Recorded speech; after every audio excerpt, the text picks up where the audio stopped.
मैं हूँ रीना यादव। मेरे चैनल पे आप लोग का स्वागत है। और आज मैं लेके आई हूँ सुहाग गीत। लड़कों के शादी में गाया जाता है। फूलवे के गेदा का चोरिया होई गईने हो लाल। फूलवे के गेदा का चोरिया होई गईने हो लाल। फूलवे के गेदा का नागेदवा मम्मी चुरावे, नागेदवा पापा हो लाल। दूल्हे कवाना दुलरू गेदवा पाकिट में चोरावे हो लाल। दूल्हे कवाना दुलरू गेदवा पाकिट में चोरावे हो लाल। दूल्हे कवाना दुलरू फूलावे के गेदा का चोरिया होई गईने हो लाल। फूलावे के गेदा का नागेदवा चाची चुरावे, नागेदवा चाचा हो लाल।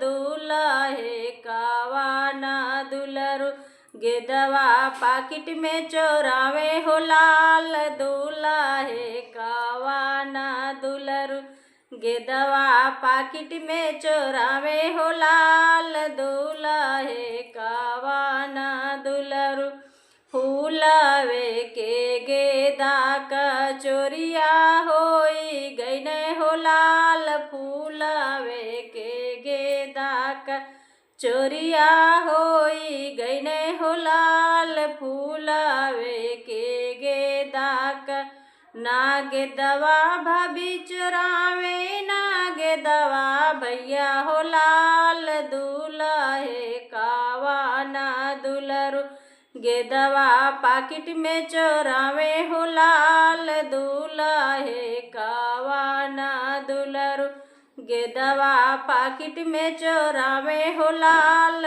दूल्हे कवाना दुलरू फूलवे के गेदा का चोरिया होई गईने हो लाल। फूलवे के गेदा का चोरिया होई गईने हो लाल। फूलवे के